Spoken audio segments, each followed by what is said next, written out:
1,00,000 మంది శివభక్తులతో కలిసి మహారుద్రాక్ష పూజలో పాల్గొనండి. వెంటనే కాల్ చేసి మీ పేరును నమోదు చేసుకోండి. నమస్తే రామ్ గారు. నమస్తే అండి. సో రామ్ గారు, మామూలుగా జంట చూడముచ్చటైన జంట అని అన్నప్పుడు ఎంత హ్యాపీగా ఉంటుందో. ఈ కాలంలో అది కరువు అయిపోయింది. ఈ చూడముచ్చటైన జంటలు ఎక్కడా కనిపించట్లేదు అనమాట. ప్రాబ్లం ఎక్కడ వస్తుంది అంటే, అందరికీ నాకు ఎవరు పర్ఫెక్ట్ వాళ్ళని నేను సెలెక్ట్ చేసుకోలేకపోయానేమో, నాకు సూట్ అవ్వట్లేదే అనేది చాలా మందికి ఉండే మేబీ డివోర్స్ కానీ ఇలాంటి కేసెస్ ఎక్కువ అయిపోతూ ఉన్నాయి. సో నిజంగా ఒక పర్ఫెక్ట్ మనిషి నా లైఫ్లో, అది అబ్బాయికి అయితే అమ్మాయి, అమ్మాయికి అయితే అబ్బాయి కావాలి అంటే అసలు ఏం చూడాలి, వాళ్ళని ఎలా సెలెక్ట్ చేసుకోవాలి? అందరు చేసే మిస్టేక్ అర్థం కాదు. ఇంకొకటి ఏంటంటే, ఆ లోపలికి దిగితే కానీ అర్థం కాదు ఆ లోతు. పైకి అందరూ బాగానే ఉంటారు, బట్ ఇలా కాకుండా మనకు సూట్ అయ్యే పర్ఫెక్ట్ మనిషి ఇలా ఉండాలి అని మనం ముందే తెలుసుకోగలమా? అయితే ఒక పర్ఫెక్ట్ మనిషి కావాలి నాకు అని మీరు అనుకుంటున్నారు అనుకోండి, ఒక పర్ఫెక్ట్ మనిషి లేడు అసలు. రైట్? సో అసలు ఎవరండి పర్ఫెక్ట్? రైట్. అసలు ఇప్పుడు నాకు పర్ఫెక్ట్ మనిషి కావాలి అని నేను కోరుకుంటున్నాను. నేను పర్ఫెక్టా ఫస్ట్ ఆఫ్ ఆల్ కోరుకోవడానికి? నాకు ఆ అర్హత ఉందా? నాలో లేవా లోపాలు? ఖచ్చితంగా లోపాలు ఉంటాయి. ప్రతి మనిషికి ఖచ్చితంగా లోపాలు ఉంటాయి. అయితే నాకు ఒక పర్ఫెక్ట్ పార్ట్నర్ కావాలి, నా లైఫ్ ఇట్లా ఫుల్ బ్యూటిఫుల్ ఉండాలి, ఫ్యాన్సీ ఉండాలి అని అనుకుంటారు కదా. మీ లైఫ్ బ్యూటిఫుల్ ఉండాలి అనుకోవడంలో తప్పులేదు, మీ లైఫ్ బాగుండాలి అనుకోవడంలో తప్పులేదు. నాకు పర్ఫెక్ట్ పార్ట్నర్ కావాలి అనుకోవడం తప్ప. ఖచ్చితంగా 100% తప్ప. మరి ఆ పర్ఫెక్ట్ పార్ట్నర్ లేనప్పుడే కదండి ఈ డివోర్స్ కానీ ఇంకా మిగిలినవి ఏవి జరిగాలన్నా అక్కడే జరుగుతుంది. మరి అదేట్లా? So that's where. ఇప్పుడు ఎవ్వరు కూడా పర్ఫెక్ట్ ఉండారండి, మనుషులు ఎవరు పర్ఫెక్ట్ కాదు.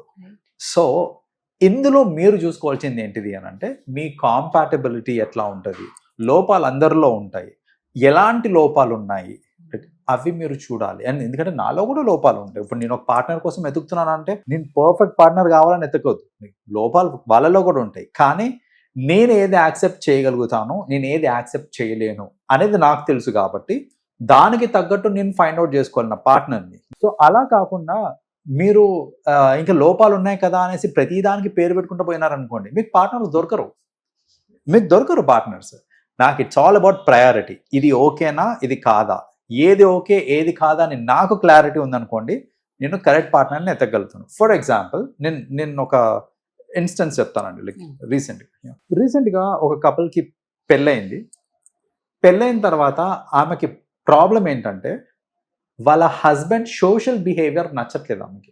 Social behaviour in the sense, ఇప్పుడు రెస్టారెంట్కి వెళ్ళినప్పుడు ఫుడ్ హ్యాబిట్స్ అంటే, ఇప్పుడు అందరూ స్పూన్లతో తింటా ఉంటారు. ఆమె ఎక్స్పెక్ట్ చేసేది ఏంటంటే, నా హస్బెండ్ అందరూ ముందు స్పూన్లతో తినాలి, ఫోర్క్ వేసుకొని తినాలి, ఇట్లా సొఫిస్టికేటెడ్గా హై క్లాస్ మెయింటైన్ చేయాలి అనేసి. అతను శుభ్రంగా ఇట్లా చేతితోటే తింటున్నాడు, విచ్ ఇస్ నాట్ రాంగ్.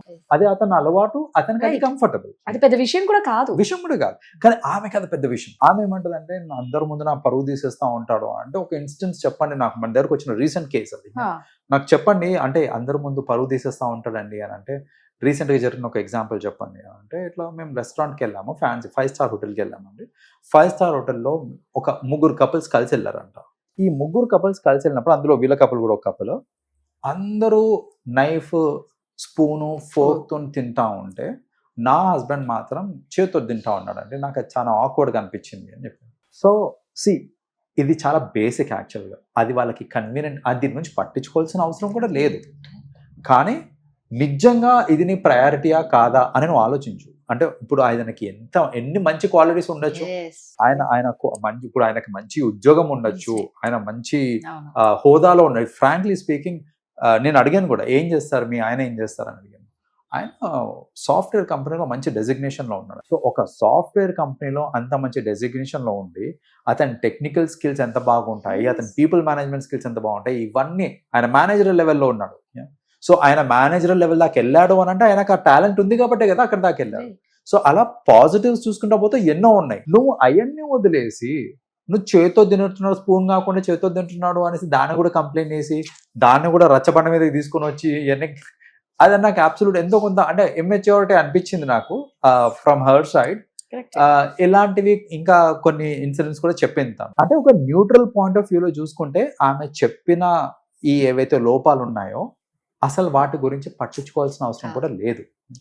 అర్థమైపోతుంది. రైట్. మిమ్మల్ని ఎలా చూసుకుంటాడండి అని అంటే, చాలా బాగా చూసుకుంటాడు, ప్రేమగా చూసుకుంటాడు. అది దొరక్క చచ్చిపోతున్నారు బయట. కరెక్ట్ ఆ గా చెప్పారు. ప్రేమ దొరక్క చచ్చిపోతున్నా. బయట చచ్చిపోతున్నారు. రైట్. సో బాగా చూసుకుంటాడండి, ప్రేమగా చూసుకుంటాడు, నాకు ఏ లోటు లేకుండా చూసుకుంటాడు, చూసుకోవడంలో ఇబ్బందే లేదు అసలు. సరే మీకు అంటే ఏదైనా సర్ప్రైజెస్ ఇవ్వడం కానీ లేకపోతే గిఫ్ట్లు కానీ ఏమైనా అంటే అడిగిందల్లా ఖచ్చితంగా ఇస్తాడండి, నో అనకుండా ఖచ్చితంగా ఇస్తాడు. అంటే బేసిక్గా ఈమెకి ఏంటంటే నాకు ప్రాబ్లమ్స్ లేవు లైఫ్ లో, సో ఎత్తుక్కుంటున్నా ఎక్కడ ఉంది ప్రాబ్లమ్ అనేసి. సో అట్లా ఎత్తుక్కుంటే కనిపించే ప్రాబ్లమ్స్ ఇవి. ఫుడ్ హ్యాబిట్స్ దగ్గర, సోషల్ బిహేవియర్స్ దగ్గర, ఇలాంటివి వాళ్ళు పాయింట్అవుట్ చేసేటి. సో నేను అంటే తనకి ఇవ్వాల్సిన కౌన్సిలింగ్ తనకి ఇచ్చాను, తనకి ఒక గ్రౌండ్ రియాలిటీ చూపించాను నేను. ఏంటంటే అసలు బయట హస్బెండ్స్ పెట్టే టార్చర్ ఏ లెవెల్లో ఉంది, ఒక వైఫ్ అండ్ హస్బెండ్కి వచ్చే రెగ్యులర్ గొడవలు అసలు ఏ లెవెల్ ఆఫ్ గొడవలు వస్తూ ఉంటాయి. అవిటితో కంపేర్ చేస్తే మీకున్న గొడవ, మీకున్న ఇష్యూ అసలు ఇంటెన్సిటీ ఏంటిది అనేది తనకి తెలిసేలా చేశాను నేను. సో బేసిక్గా వన్ గుడ్ థింగ్ ఈజ్ తను కూడా రియలైజ్ అయింది. తను రియలైజ్ అయ్యి ఏంటంటే యా నేను తప్పు చేశానండి, నేనే తప్పుగా ఆలోచించాను మా హస్బెండ్ గురించి. లైక్ నేను చెప్పేంత వరకు కూడా అతని యొక్క పాజిటివ్ క్వాలిటీస్ తను గుర్తించలేదు. ఎందుకు గుర్తించలేదంటే దాని మీద ఫోకస్ చేయట్లేదు ఆమె ఫోకస్ మొత్తం పద్దాక ఈ నెగిటివిటీ మీదనే ఉంది. రైట్. ఆయన చేసే చిన్న చిన్న మిస్టేక్స్ ఏవైతే ఉన్నాయో దాని మీద దృష్టి పెట్టినప్పుడు అవే పెద్దగా కనిపిస్తుంటాయి. సో అలా ప్రతి మనిషికి పాజిటివ్స్ కూడా ఉంటాయి, ప్రతి మనిషికి నెగిటివ్స్ కూడా ఉంటాయి. మీకు ఏది ఇంపార్టెంట్ అంటే ఇప్పుడు కొన్ని నెగిటివ్స్ ఉంటాయి which I can't take. So అలాంటి ఏదైనా ఉంది అని అంటే మీరు don't get in to that relationship. కానీ మీరు ఒక రిలేషన్షిప్లోకి వెళ్ళేటప్పుడు రెండు చూడండి. మీరు ఉత్త నెగిటివ్స్ చూసి నో అనకండి, ఆర్ ఉత్త పాజిటివ్స్ చూసి ఎస్ అనకండి. రెండు చూడండి.